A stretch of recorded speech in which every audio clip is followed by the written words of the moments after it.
Yeah. It's interesting that we're still adapting to how different pieces of software assume that you organize meanings. Mm-hmm. And many of these assumptions in the software are kind of arbitrary. Mm-hmm. Which, when you think about it, this is of course true for most technology, but we get so used to how a phone is supposed to work, what a television set is supposed to be, etc. So we just get used to it.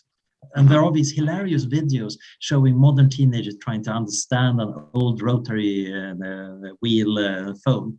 And I can completely understand why they're confused, because it doesn't make much sense. Mm-hmm. Have you used an abacus we before? are just too used to this. I've never used an abacus, but that's one of the things I hear, that people who learn the abacus get to learn mathematics in a very sort of visual and interesting way. So have you ever used one? I tried to. It wasn't really my kind of thing. I used a slide rule, and that's actually quite awesome. I think were I to use a slide rule a lot, I would learn a fair bit of mathematics. However, I grew up about the time when pocket calculators were getting really good. So just for coolness, I wanted to learn how to use a slide rule, but I never really seriously used it for anything. Mm-hmm. Welcome, everybody. It's great to have you here to join us in this conversation about the likelihoods that unidentified aerial phenomena, and some people call them UFOs, are actually piloted by little green men or by extraterrestrial agents. So Anders wrote a pretty thought-provoking piece in the conversation recently, and I'll provide a link to that in the description later. But just by way of introductions, Anders at the moment, he's in Sundsvall, if I've said that correctly, in Sweden, Sundsvall. I don't think I've got the accent right, but yeah, I try. Yeah, Sundsvall, that's getting there. Yeah. Oh, by the way, Anders is working on a book called Grand Futures. And this book is going to be available sometime in the future. I'm not sure if you're sure exactly when it's going to be available. Yeah, I'm still working on the fundamentals of that book. Unfortunately, right now, the manuscript is over the 1,300 pages. It needs to be shortened a little bit before it's actually readable. But right now, it's kind of everything I know about the far future. Oh, cool. Yeah. I'm looking forward to that. And I do have a chapter about the issue, are we alone in the universe? Because the grand future narrative I'm trying to do is, okay, so assume we survive and get our act together, how much can be achieved in different directions? And one important question is, well, maybe there are others we need to share the universe with. That's actually going to be both an opportunity and a constraint that is quite big. So understanding that better would be valuable. Absolutely. And there is, of course, the other reason I've been very interested in extraterrestrial intelligence. An empty sky seems kind of ominous for us, because if we're alone, maybe that's because the universe is really dangerous, and we better figure out in what way it's dangerous.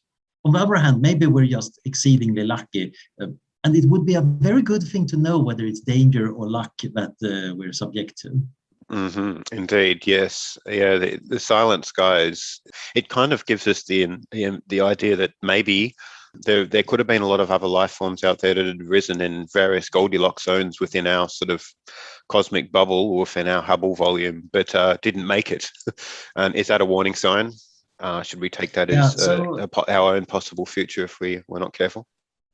Yeah, so quite often people call this the great filter, and this is an argument from Robin Hanson, but well, there is a lot of places where intelligence and life could have emerged, and then you need to multiply that with the probability that it actually emerges times the probability that it survives and does something that we can notice.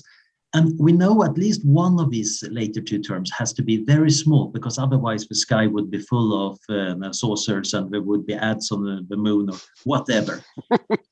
But the question is, if it's the first factor, in that case, we kind of have a good chance of doing something good. Of course, we might still flub it because we're stupid or do something wrong. But if it's a second factor, then we have super bad news. There is something that tends to limit civilizations. So figuring out this matters a lot. And that's how I ended up actually writing a whole bunch of papers related to these issues. Mm-hmm. Indeed. I won't say much more for a while, but just so people formally know where you come from and what you do, you're a researcher at the Future of Humanity Institute, and you've been involved with them for gotta be close to a decade. Is that right?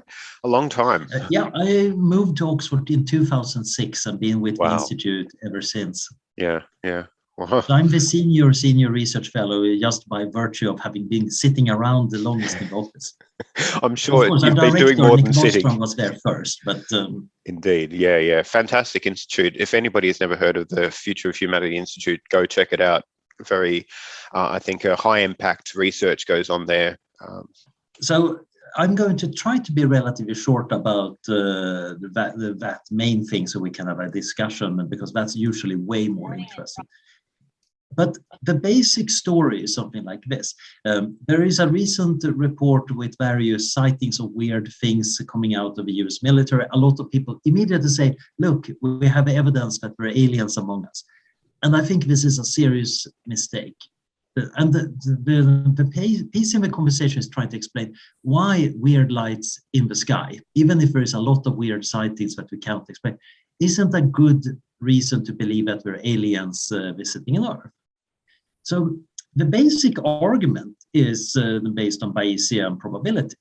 If I have some hypothesis about the way the world is, and then I get some evidence, then I need to update the likelihood of that hypothesis is right.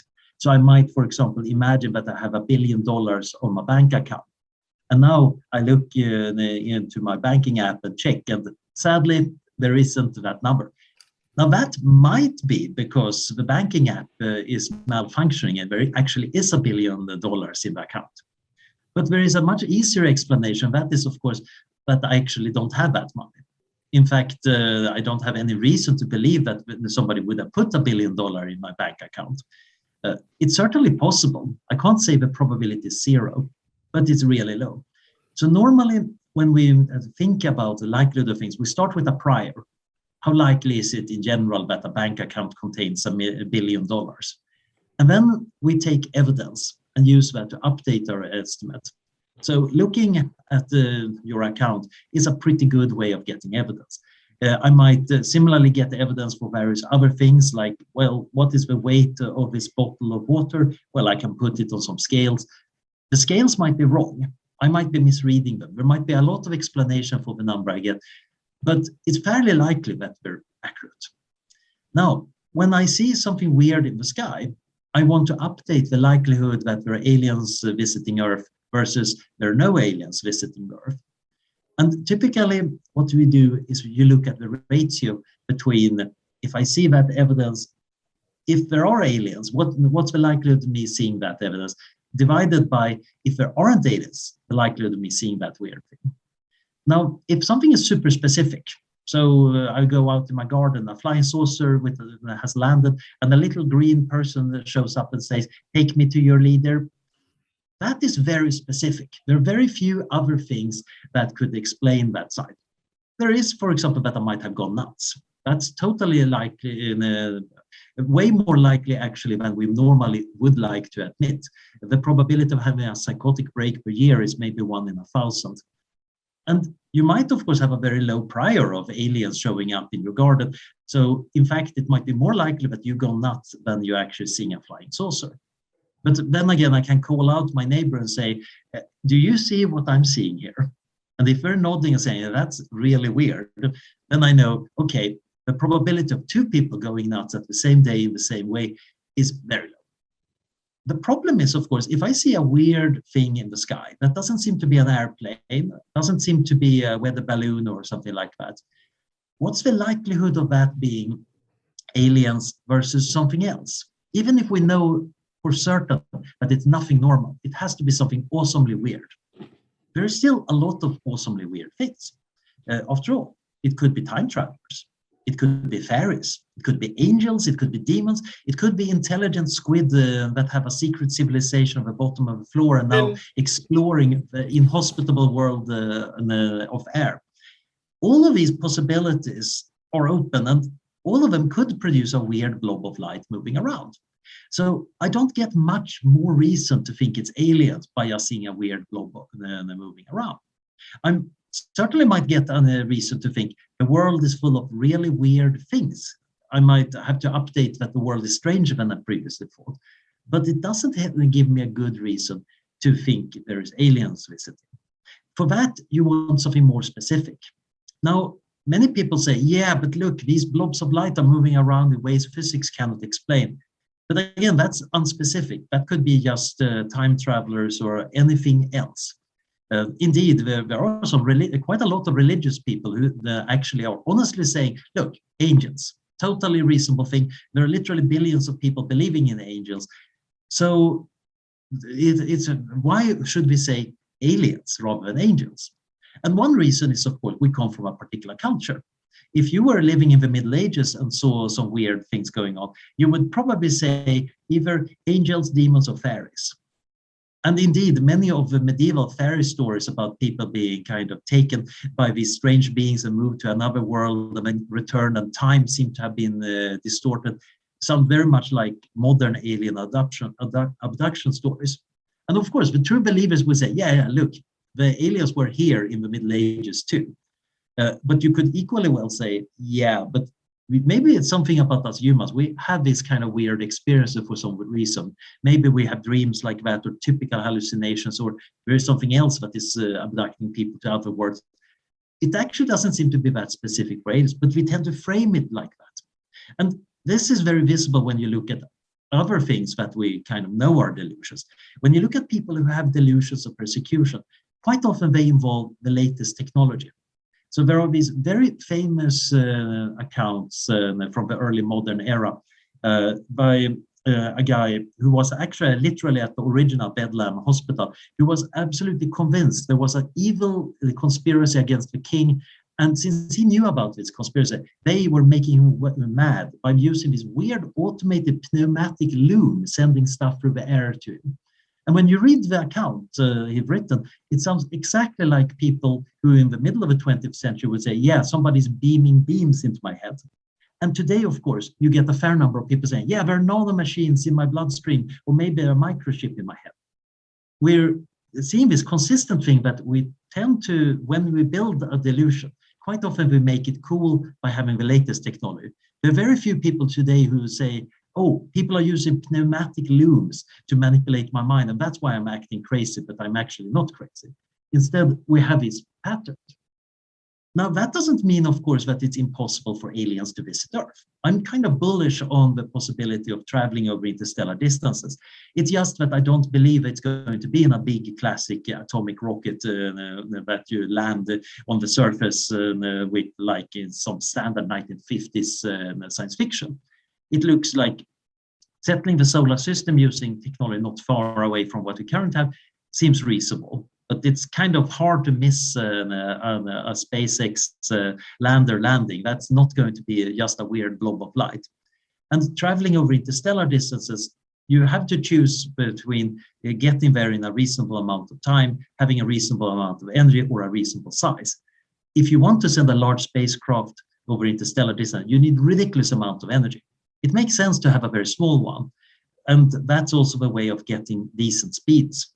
But then you end up thinking that the most plausible form looks like it's probably going to be some nanotechnological thing weighing a few grams, moving at a relativistic speed, which is kind of very different from the standard flying saucer. So my view is that, yeah, the absence of alien intelligence and mega-scale engineering and other visible science is an important factor. But the weird stuff we're seeing on Earth doesn't seem to be a strong reason to believe aliens are visiting here. Either if they wanted to be hidden and are here, we wouldn't notice. Or if they wanted us to notice, they would be very obvious. Kind of having this random haziness seems a very unlikely thing. Of course, Robin Hanson had been having fun trying to construct what weird sociological explanations could explain that. So you can always come up with an explanation, but it doesn't seem very likely to me. So that was my summary, but I guess it's better if you start asking questions and then we can get going wherever the questions are most burning and interesting. Well, I didn't read a lot of what Robin Hanson put online yet. I meant to, but work bombed me with all sorts of things, just, as it always does at the inopportune moments. He did write about this sort of the psychology of maybe some sort of gated institutional narrative where they don't want to really entertain the ideas of little green men sort of knocking on our back doors or coming and abducting people and probing them and all that sort of stuff. So what do you think about that? There is a real problem that we unfortunately have the big institutions that would be very good at detecting whether anything weird was visiting Earth, like the military forces. They are quite often develop a very weird internal epistemology. You're not supposed to be talking about crazy stuff because then you might be crazy and then you're not suited for running around in an airplane. So it's very bad for your career to talk about crazy stuff, which means that a lot of weird things are being ignored. I think my favorite example are the sprites above thunderstorms. So it turns out that when you have a big thunderstorm and there's lightning strikes, you also get these weird plasma things. They actually look like pyramidal cells in the brain, in my opinion. Red ones going up miles into space above the thunderstorm. And if you go online, you can find lovely photos these days because by now, cameras and even cell phone cameras are good enough that if you do long exposures of thunderstorms, you can get beautiful pictures. This was, of course, observed by a lot of pilots for a long time. But it was career limiting to mention that you saw weird stuff on top of thunderstorm. So they kept quiet about it. Now, this is, of course, a serious problem because that means that there's probably a lot of other important stuff that the organizations are very bad at picking up. So, of course, if I had some evil intent against some military, I might want to make my with a super weapon or drones or whatever look like something that would be career limiting to talk about. That might actually be a clever thing. Indeed, that's one possible explanation for the weird sightings, except that I really doubt it's all Chinese or Russian drones because they do seem to behave in odd ways. I'm more thinking that, there is a fair number of them, but there's weird optical phenomena. And some of them that are just really unlikely things. One sighting turned out to be a Batman logo-shaped balloon drifting above the clouds. What's the likelihood of seeing that from a plane? Really low, but it looks really UFO-like when you pass it, and up until the point you realize that kind of balloon exists. But there are other interesting issues, of course, and that is when you think about an alien civilization. Could they actually limit access? There is this classic idea in the search for extraterrestrial intelligence that one explanation for the Fermi paradox, why aren't we seeing aliens, is that we're in a zoo. They're kind of keeping an eye on us, but very carefully not letting us know it. Now, the problem with that is, of course, it requires all aliens everywhere to follow the same rules. None of them are going to get to rebuild their galaxy into some super powerful computer that's visible across half of the universe because they're churning matter through a central black hole like accretion disk, etc. None of the alien teenagers should be able to show up. None of the alien counterpart to Jehovah's Witnesses are able to show up and try to give us the good news about Prophet Sarkio. And that makes the explanation somewhat fragile, because it requires everybody everywhere in all alien civilizations behaving the same way. There is a whole class of explanations for the Great Silence like that. They're all too advanced to care about primitive civilizations, or they're all meditating, or they're all going into these virtual realities and having very fun in the alien counterpart of World of Warcraft, and nobody ever cares about the material world. That's kind of unlikely because it's the strongest sociological prediction ever. Every individual in every civilization and culture in every species eventually converges to a certain behavior. That's really tough. You can try to say, maybe there is some factor that, they set up the Galactic Council and that has set up rules that nobody disobeys. But now you need to add a lot of extra constructions to explain why it works. It's not impossible, but now the explanation is starting to have a lot of bells and whistles on it. Yeah, indeed. I mean, there's a certain psychological pull to this. I remember when I was, a young teenager being very interested in UFOs and the whole conspiracy of it all, and the destabilization that it would bring if there was suddenly some sort of like a disclosure to everybody that, hey, aliens are here and they've got technology to give us, and we all get an immortality pill and a pony if we want one. Like, it's really, really good plot device fodder too.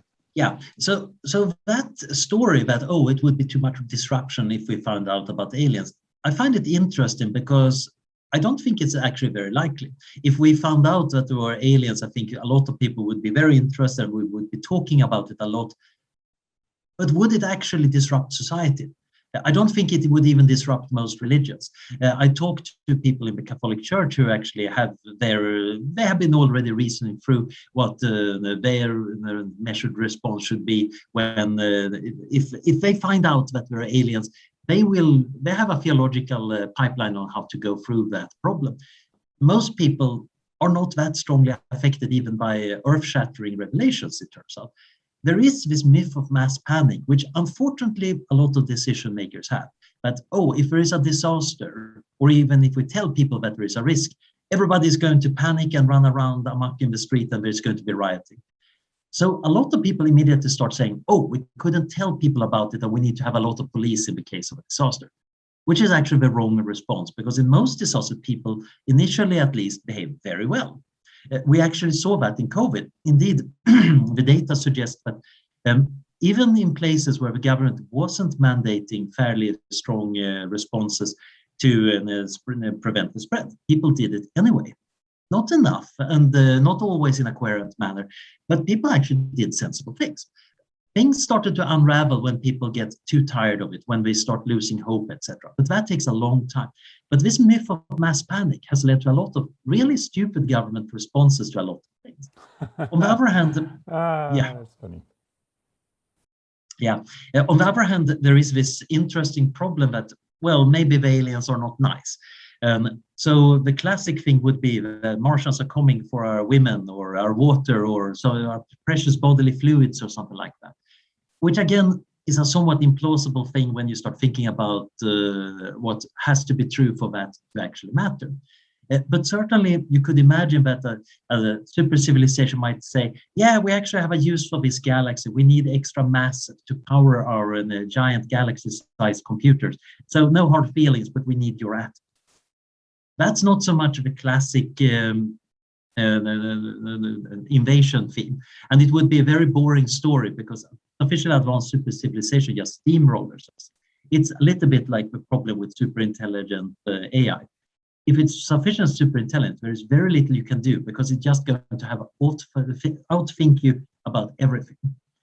Now, most good stories are when you're about the same level, then you can get enough drama. And of course, there are some people saying, maybe there is a good reason to hide from other civilizations. Where Pellegrino, for example, wrote a bunch of science fiction stories where you could send relativistic projectiles over light-year distances that hit planets and kind of blow them up or at least make them uninhabitable. And you can't really see where they're coming from. You can't protect yourself, which means that if you're sending out radio signals, you're a target. And you can make a game theoretical analysis of that. My friend Karim Jabari has a paper called A Game of Stars, where he argues that if that kind of weaponry is possible, then the universe might be profoundly unsafe. A lot here depends on the offense-defense balance in the universe. It can be that actually the first strike always wins. You can always destroy anything you can see, in which case the rational thing is to always hide.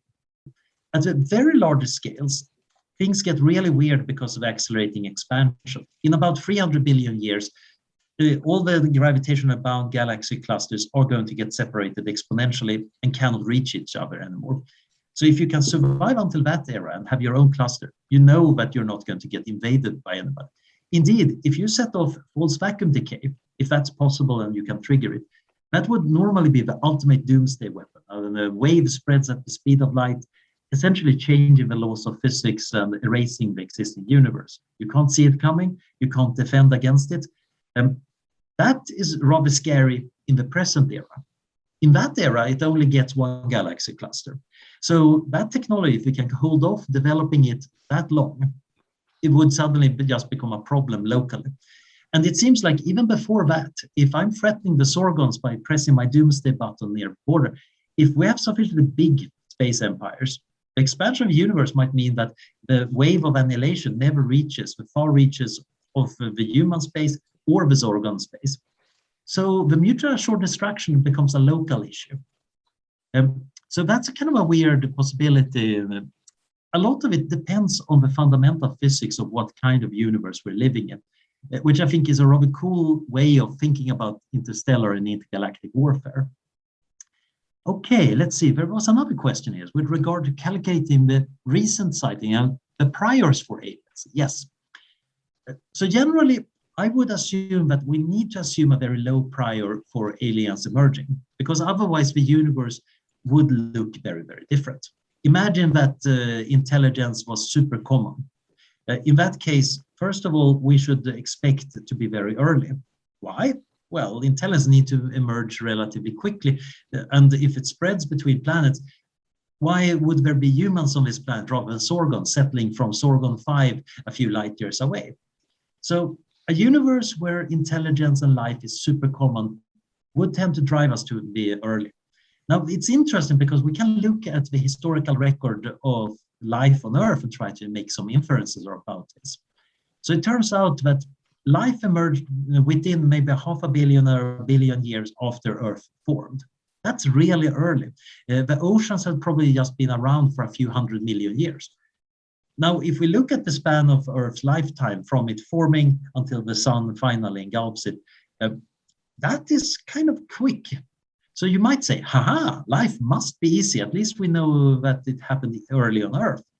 But we shouldn't not go so fast, because this is a planet that might have a very unusual specimen, that is intelligent life on it. It might be that from life to intelligent life, you need to follow a fairly long and convoluted path with some low probability steps. So maybe life shows up in a lot of places in the universe, but intelligence doesn't. Or it might be that life is actually one of those really hard steps. So when you mathematically try to model this, that you need to go through a bunch of hard steps, you realize that the planets that eventually do get intelligence, even if life itself is super unlikely, do end up with early life, because you need to then have enough time to go through the other steps too. And the most likely thing is to get intelligence close to the end of habitability of a planet. Now, we are probably within 1 billion years of the end of habitability of Earth. The sun is not going to go red giant for more than 5 billion years, but it looks likely that Earth is going to overheat if nobody does anything about it in about 1 billion years. Give or take a few 100 million years, we're still working on the models here. So that is kind of a hint that actually maybe there have been several hard steps.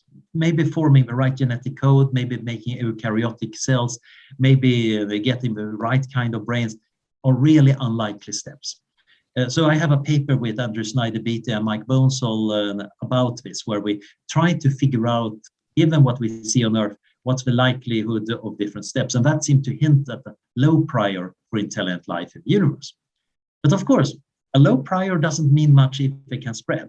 So this is another reason I don't believe in faster than light transport, because if that existed, then aliens from anywhere in the universe, and indeed anywhere, because faster than light also means that you get time travel.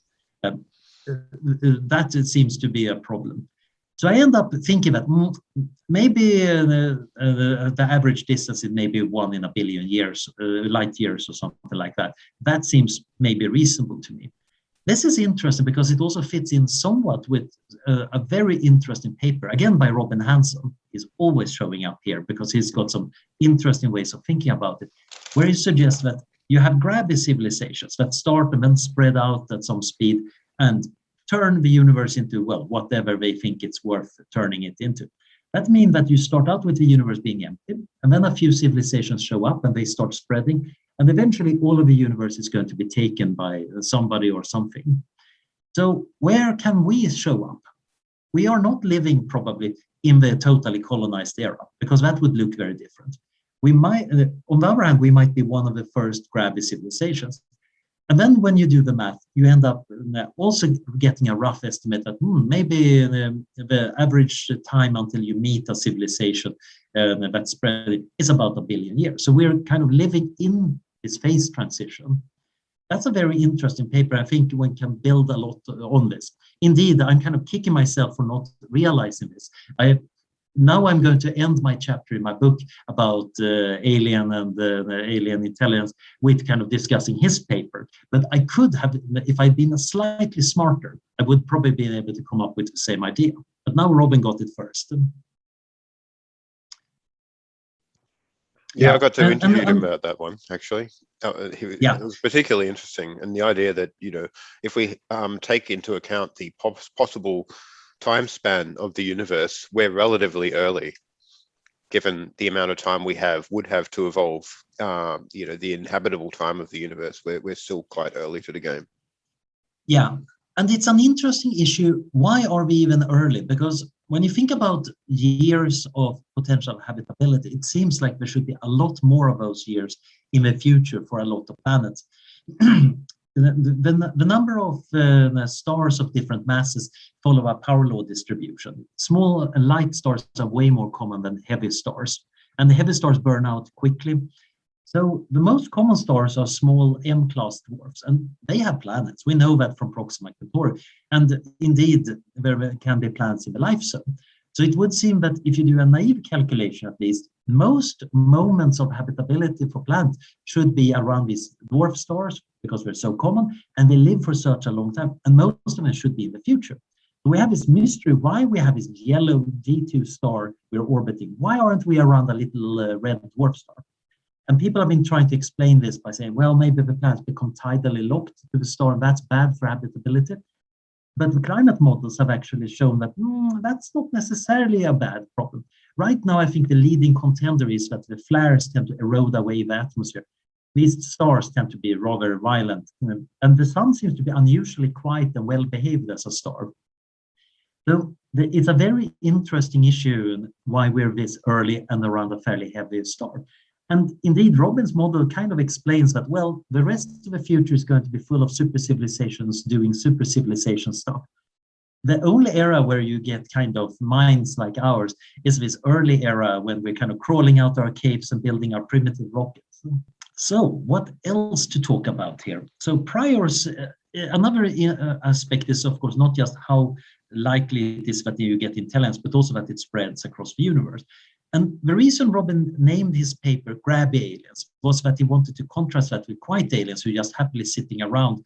Maybe they're dolphin-like intelligences living on a water world and never can build anything. Or maybe they just decide that, yeah, life here in the Garden of Eden is so good that why should we ever want to do anything else? After all, we should remember that the technological revolution and the scientific methods are very recent things. We have literally hundreds of thousands of years as anatomically modern humans without doing that. It's kind of a rare thing, perhaps, to become technological. But once you're technological, it seems that one possible outcome is that you actually do start expanding. It's enough that some parts of a civilization starts expanding, and then you're likely to get more of it. Again, you get a kind of selection effect. Maybe 90% of people say, yeah, I don't want a grand future. I'm happy to live here in utopia. But if 10% build something grand or violent and messy, that's going to generate more stuff. And if 10% of their descendants do it, even if you don't have selection for making more expansionist things, you're still going to get a lot of it. And there could even be a bit of selection. After all, our culture, we say our culture is Western culture right now, that has inherited a lot of assumptions from ancient Greek culture.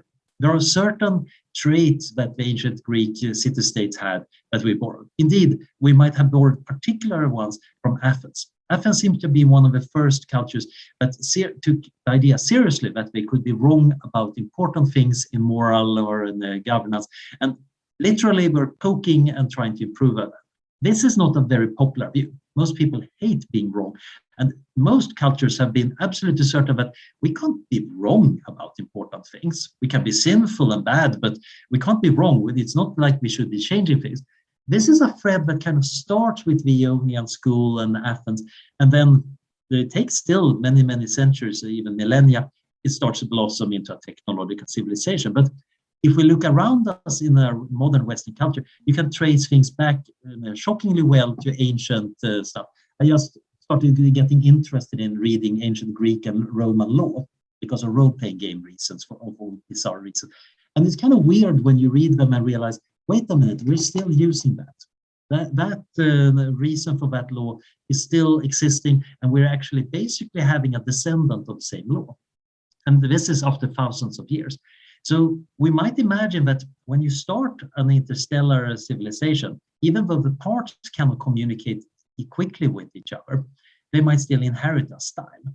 And that might, of course, be both good news if you think that you actually have gotten some important things right, and a very worrying thing, because suppose you get some fundamental things wrong and start spreading, and now you're bad. You're bad for the universe. You become interstellar locust spreading this value. So we might want to get our act together before we start spreading too much. There are some long-termists arguing that we should actually have a long reflection. We should actually, once we solve the current existential risk problems of Earth, we should perhaps spend a millennium thinking through carefully what we want to do with the rest of eternity. Now, many people would say that sounds really implausible. After all, no governance institution could do that. But that's just true for current governance institutions. And somebody from the Middle Ages would say, what? You have a United Nations where every nation comes together and bicker and talk and do at least some things together. That's really weird. Because to a medieval person, of course, it would have been physically impossible to just get representatives of all the kings and queens of the world together. That couldn't be done. And they wouldn't even have an intellectual framework for thinking that they could even talk to each other. Today, we would say, yeah, the United Nations, they exist. They're not quite up to the job. But that just suggests we might want to make the United Nations 2.0, something better. We might invent totally different forms of governance. Maybe we're all going to join a group mind on the internet that is going to spend 1,000 years sending memes at each other before it realizes what it needs to do. That sounds fascinating. Do you think our descendants... there's going to be so many memes. Yes. I mean, like, do you think our descendants, during this long reflection, if we decide to do it, and I hope we do, I think Will MacAskill wrote a paper about that, right? Yeah, he's the originator of the term. Yeah. So, do you think we will be classed as moral monsters, or will our ancestors look back at us and say, okay, well, they were just primates, right? Yeah, well, I think the best we can hope for is that the future will look back and say, yeah, they didn't know better. It was absolutely horrible what they did, but yeah, their excuse is they didn't know better. They should have known better, but that's how it was. And now we need to kind of accept that and maybe cancel a few statues for some particular egregious things. Because right now, of course, we're looking back at our history and saying, okay, we didn't stop slavery until relatively recently. Ooh, yeah, that was bad. And sexism and homophobia, oh dear. And it's totally plausible that over the next few decades, we're going to change our mind about being a carnivore. That, oh, those guys were eating meat and not seeing anything wrong with that. And I'm very happy to imagine other moral disasters that are ongoing, like aging. Right now, a lot of people tend to say that, yeah, curing aging, that sounds like a luxury thing. Maybe it's not even good. And then they start citing Heidegger or some other random reasons. But I actually do think 100,000 dead people per day, that sounds like a pretty heavy moral load. And it wouldn't surprise me that in a century time, we're going to look back and say, yeah, people delayed stopping aging by quite a bit because they felt that it was okay. That was not okay. That was actually killing a lot of people for really bad ethical reasons. So I'm totally convinced that we're going to discover some moral failings that are rather serious. But it's one thing to discover that you're doing an ongoing moral disaster and try to fix it. Another thing is, of course, unleashing something that you can then later not take back. I'm very interested in self-replicating machines, for example. It's a great way of mining asteroids and building mega-scale structures and Dyson spheres. It's probably the only way. It's also kind of scary if you let them get out of hand, because then they might actually take all the resources of the universe and turn them into, if not paperclips, then into something else that is pointless. This is a potentially really dangerous technology that you probably want to make sure that you can control very carefully before you unleash it. The same thing, of course, is true for artificial intelligence. It doesn't have to be super intelligent necessarily to be dangerous. It could be dangerous because it just can replicate. Or you could get artificial sentience, so you accidentally get computers that are suffering to an amazing degree, the kind of opposite of a utility monster. That would make the universe much worse if you made them. So we would like to know that thing beforehand. Then again, given historical examples, we're also going to do a lot of things unwisely and without noticing the consequences until too late. So we might want to have a lot of safeguards for realizing when we have that oh shit moment, when we understand that we unleashed something irreversibly bad.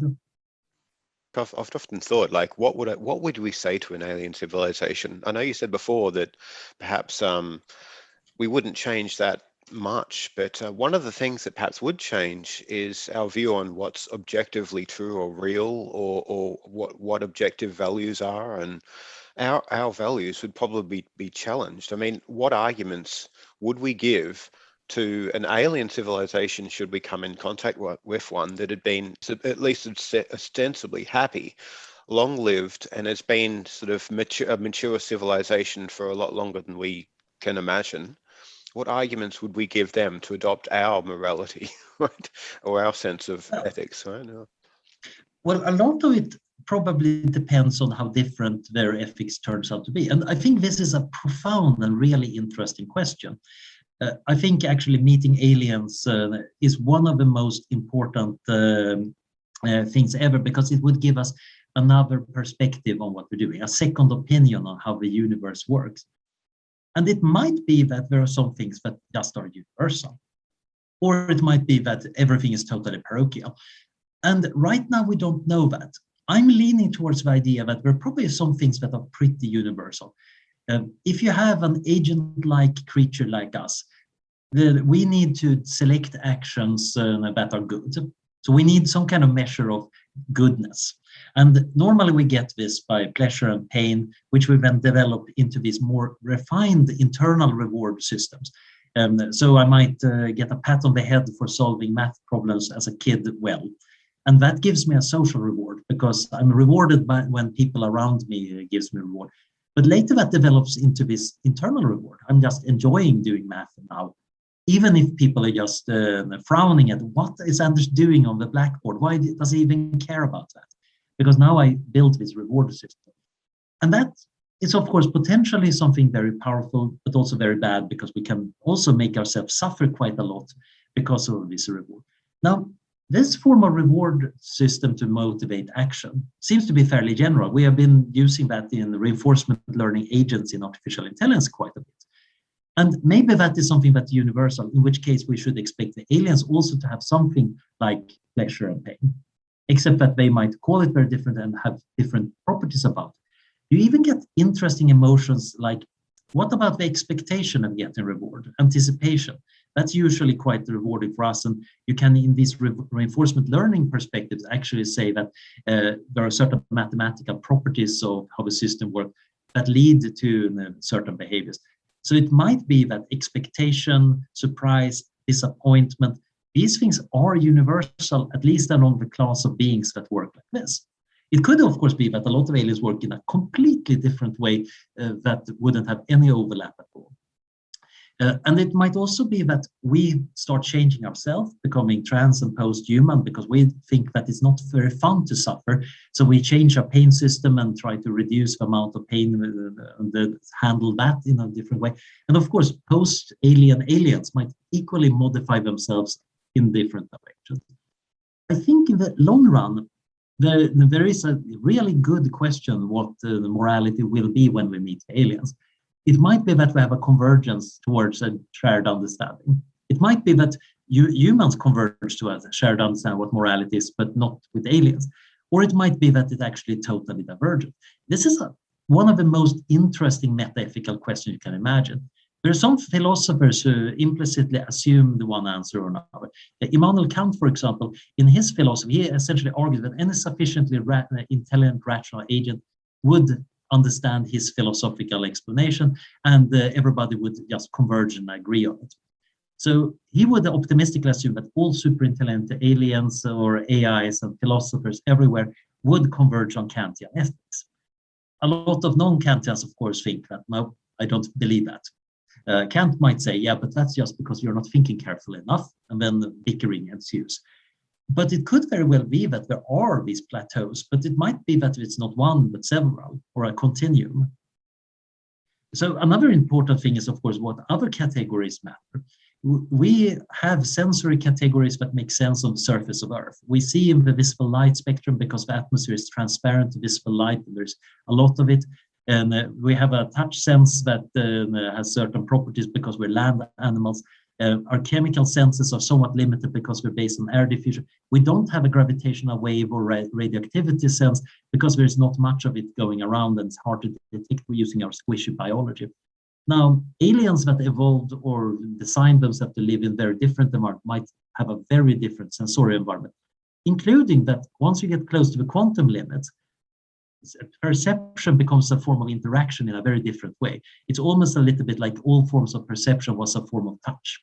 There are very weird informational limits if you're a low energy organism because it costs energy to detect things, and you might want to undetect things. So we might find that we are living in a particular small corner of the way we sense and organize the world, which is very different from what knots of superfluid protons in the cores of neutron stars might experience. Fascinating. But you mentioned convergences in, I guess, value understanding or ethical understanding, or coming to the same sort of ethical points or ethical sort of positions amongst different agents in the cosmos. But in this Hilbert space of possible minds, do you think there might be convergences in the mechanics of what it is to cognize, that is, to understand, to properly understand the way the universe is, to make sort of reliable judgments about objective things about the universe? Do you think there will be much convergence in I guess mind space there, or will it be, is there just completely distinct different ways of understanding that will give both, that all reliably give correct information or accurate and useful information about the objective nature of the universe? I think there are some aspects that are convergent.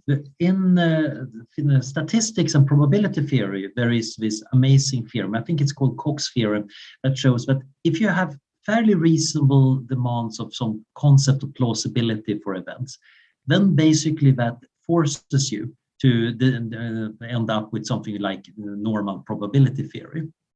There is a slight little footnote here, but actually there is another choice, and that is using quantum amplitude. So there are two choices, our kind of probabilistic rationality and a kind of quantum rationality.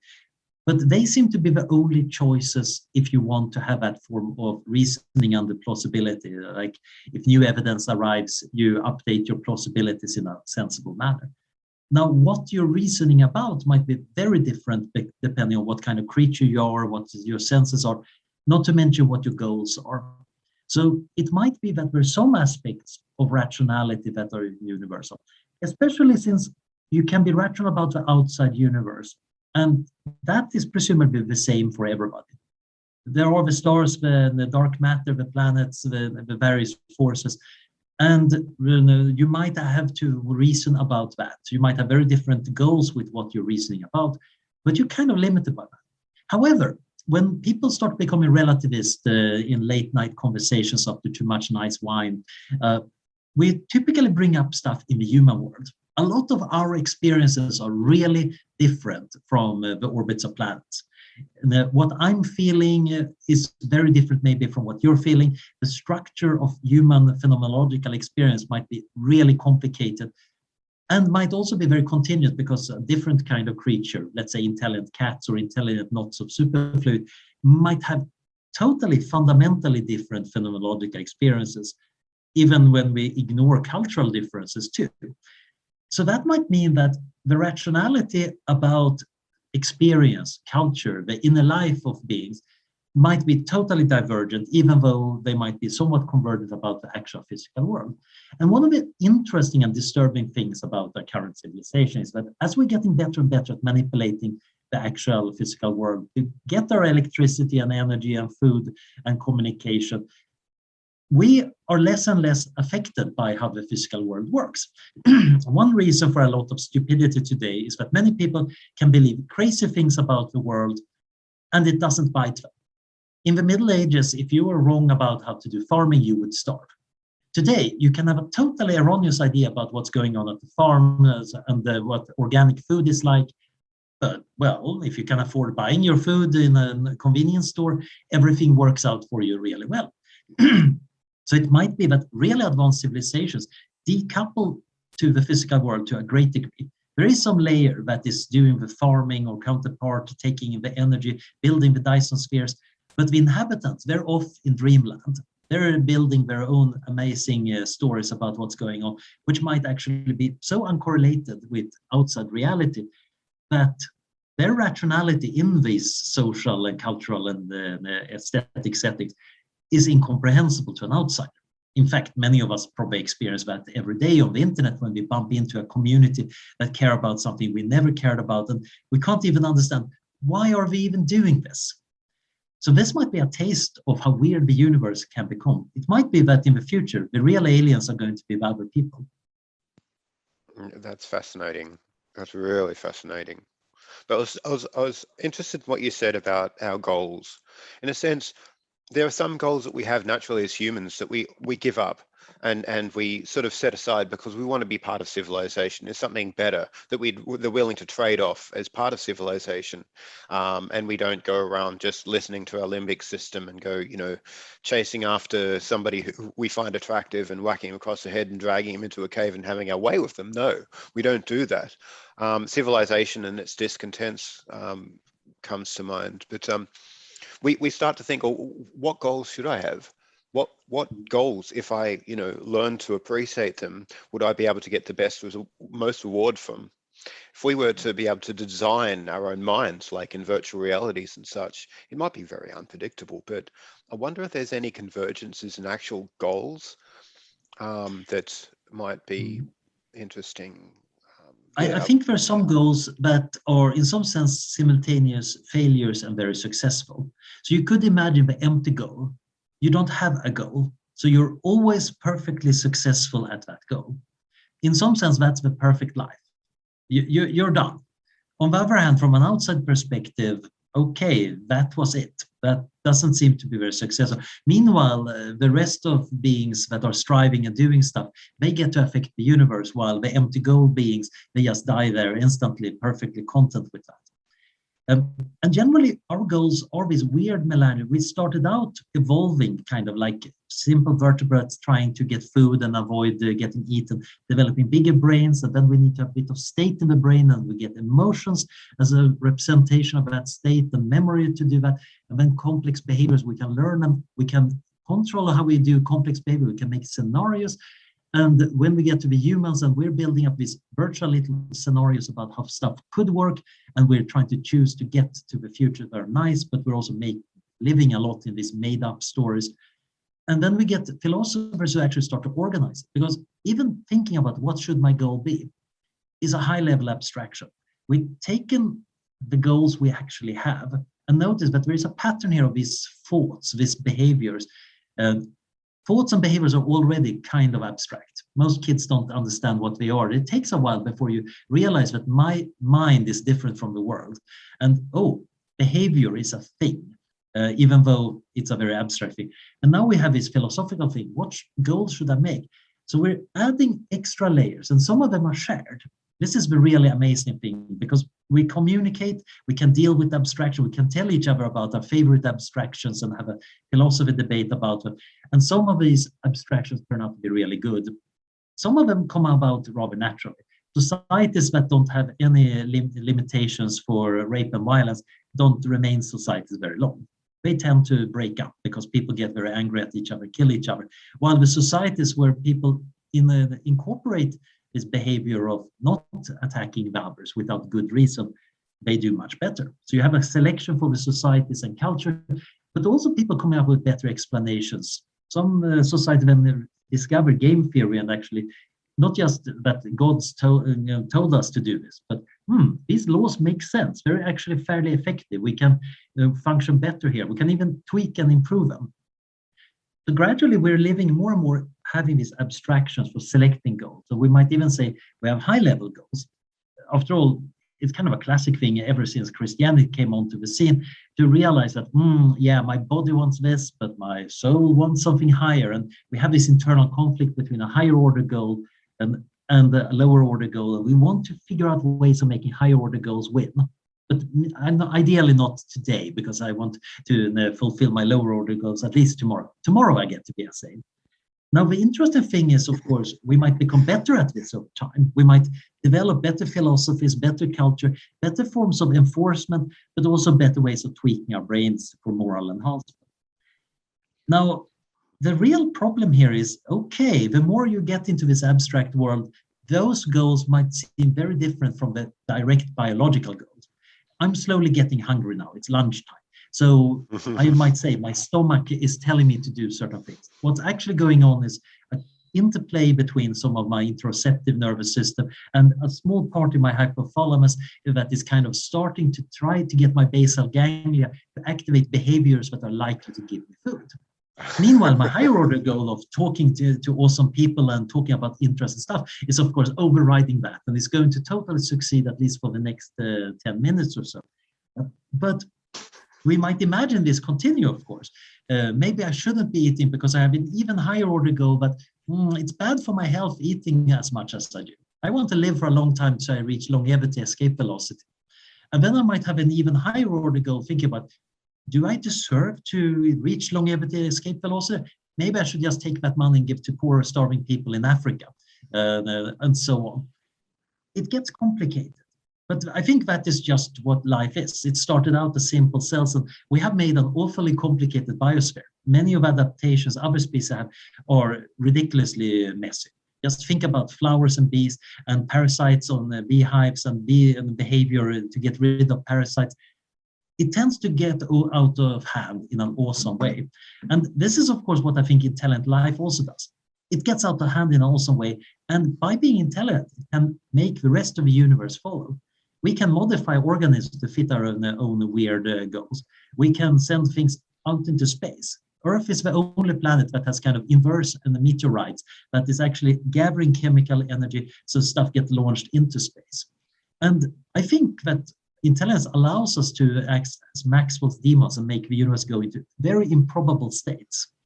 We can use the engineering, self-replicating machines and interstellar travel to reshape galaxies and move them. Maybe we shouldn't. We need to think about that. But we could. And that is bunches of chemicals on the surface of the planet can actually lead to this cascade that reshapes galaxies. That is really an awesome thought. Oh, absolutely. Wow. It brings me to wonder, if we are developing AI, and like I imagine a lot of the alien civilizations out there will probably end up being more artificial than they are biological. What was my question? My question was about intelligent machines. Now, the type of intelligent machines that we have today are very good at correlating cool. data across big data sets. Very, very good at sort of like, mass correlation, but not much causation. And it's not very explanatory. It's very opaque. If you take the latest incantations of deep learning as a guide. And I mean, there are people working on causal models at DeepMind, as you probably know. Or causal learning, which is really useful. But if we do develop like a very powerful intelligence that has some degree, some sort of some level on the spectrum of generality, so it can be general in some ways, but not very general in others. If it's like in a sense like a psychopath who doesn't know how to empathize, or is just missing part of what's normal in most people about how to have this sort of natural form of ethics or empathy. If an AI can't understand what it's doing, it just executes on correlations across big data, for example, that could be rather dangerous. I mean, all sorts of problems like how do you load values in a non-fragile way into a machine that like that? I mean, would it need would we need AI that understands ethics in order for it to be ethical? Or to be reliably ethical? Maybe. I think you can find people who don't understand ethics but are still behaving in an ethical way. Ethics is really when you think carefully about your morality and how you function. But there are some people who come to the right conclusions, but I think generally thinking about it is very helpful. And the value alignment problem, I think, is profound, and it probably deserves its entire the lecture because it's very hard. it's fairly easy to demonstrate that you could imagine AI programs that are just instrumentally solving particular problems without ever questioning their commands, and hence potentially being very dangerous because you can give them any goal whatsoever. They might be arbitrarily intelligent, but they're also not even a sociopath, because they're just optimizing the universe in a particular direction. Now, a sociopath is already almost perfect ethically. It's just that they don't care about others. But they at least understand others well enough. We're almost there. It's just that caring part is important. But you could imagine a high-functioning sociopath who actually doesn't care, but realizes life is so much easier if people don't throw me in jail. So I'm just going to be a somewhat ruthless businessman or academic, and I'm just going to follow the rules because it's too much a hassle trying to sneak around the police. In that case, well, it's a slightly risky person, but you can probably have them in society. Indeed, you might even argue that that's a part of neurodiversity. Sometimes you want to have some ruthless people. The real problem, I think, is that we tend to think about AI as just the pieces of software or robots, but we already create other forms of artificial intelligence in form of organizations and rules, and maybe markets. I'm involved in a new organization called the AI Objectives Institute, and we're kind of trying to look at general complex adaptive systems that we build. Can we put in the right kind of objectives? And there is a profound question what the right objective is. And of course, also, how do you make it work? But there is an interesting overlap here between artificial intelligences, where you write code, companies, where you have internal rules and incentives for making people behave in particular ways, and other things like governments. After all, governments are some of the most powerful entities on this planet, and they're also some of the most dangerous ones. They have literally killed a lot more people than any individual or disaster have ever managed to do. So figuring out ways of making this work is a really important problem.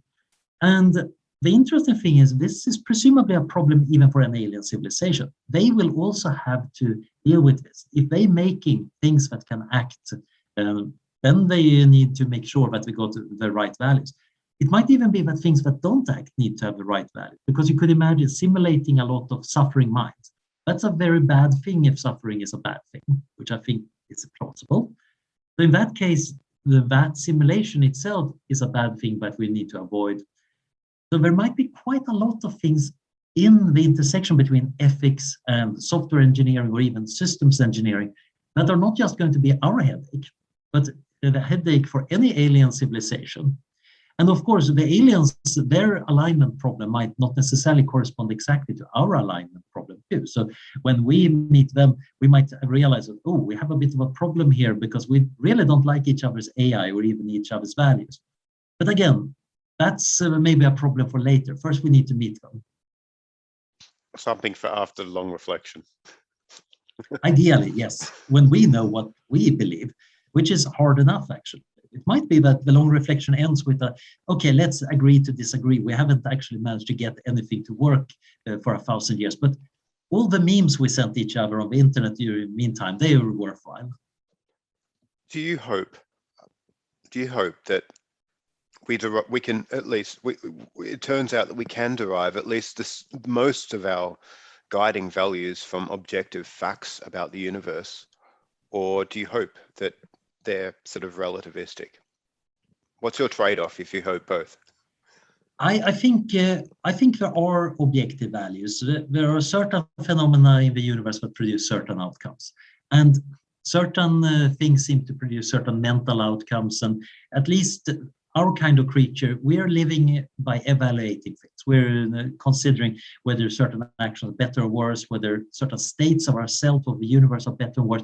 We're constantly doing these value judgments and trying to optimize according to them. Now, I think those value judgments are naturalistic. They come from us having evolved this. And I do think evolution in some sense have mapped reality onto something that works well enough. But I think there is a lot of arbitrariness and freedom. Why does our pain systems work like they do? Well, partially because we're vertebrates and our nervous system was formatted in this particular way. You could perhaps imagine a pain and suffering system that works in a different way. For example, very amusingly, the physical pain system and the emotional pain systems are overlapping but not quite the same thing. If I stub my toe, the same signals go up the spinal cord and then into branching pathways. One in somatosensory cortex telling me that my toe is in trouble.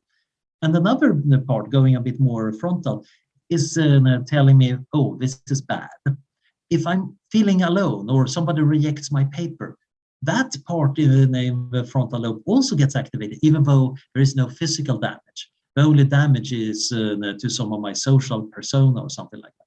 Now, the funny thing is, it turns out that if I'm taking a painkiller before reading the rejection letter, my emotional pain goes down. And you can reduce physical pain by hugging people. So we have these weird overlaps because we're that kind of creature. That might be very, very different in an alien. And I think some interesting nuances of our ethics might indeed be dependent on that we're social mammals. It might be that an asocial mammal or a non-mammal might have so different emotions that some parts of ethics become very different. But there are other parts of ethics that I think are just mathematically universal. It's basically game theory. You have individuals who want to optimize for something, but the situation is also such that it would be better for the group, everybody, if they did something else. So now you have a tension between group and individual. That might be more or less common for certain kinds of creatures. It's probably very common for social creatures like us. But it seems like that would apply for any form of entity, whether that's a corporation or AI or a knot of superfluid liquid. It seems like there you might get some universal things. But then, of course, how we explain it, how we think about it, how we talk about it can quite often be very, very relativistic. It seems that there are human universals, both in the ethical space and the value space, but even the relative importance of these ones change. How important is justice? There are some people who think both, that's totally super important. Other people say, no, liberty is really important. And if that means that there's a fair bit of injustice, well, so be it. The first group go, what? You must be evil. You can't really claim that. Now, the aliens might show up. Yeah, and we have this concept X. And you humans don't seem to care about it at all. What's wrong with you? Can't you even perceive it? And then we might have a very interesting ethical conversation. But I would expect that most aliens will probably have at least some overlap. There are some things that probably most ethical systems are going to be like. Well, it's been really interesting listening to your thoughts on these matters, Anders, but I know it's coming lunchtime for you over there, so I don't want to keep my hypothalamus is kind of screaming at me. It's yelling at you. Talking about this. Yep. And the rest of the brain is kind of saying, yeah, hypothalamus, don't you know that caloric restriction is good? Yeah. At this point, hypothalamus shows up with an encyclopedic list of papers showing that caloric restriction doesn't have quite as good results as we originally claimed. And part of my brain is now bickering about evidence in biomedicine. Mm-hmm. It's typical lunchtime. Mm-hmm. Thanks very much, Anders. And we look forward to seeing your book. And this institute, the AI Objectives Institute, is there a URL that I can pass? I tried to search for it. Let's see, it's really new. So basically what we're trying to do right now is setting up research for figuring out these things. So I'm involved in a project looking at similarities between supply chains and the neural networks. We have some other interest in thinking about can we make language models and chatbots aggregate human preferences on a vast scale so we can actually figure out what people want, both in terms of value, but also in order to figure out what the economy should be optimizing for. But we're probably going to be way more in that space. So we're going to hold online seminars. I gave one about the problem of wireheading and self-simulation in machine learning a while ago. And I think one is upcoming about the environmental aspects of machine learning. There's going to be much more. Thanks. Well, thank you very much. Really appreciate it. Yeah. Yep. And the rest of you too. Live long and prosper. Cheers. Thanks everybody for coming. Cheers. Thanks. It was really good.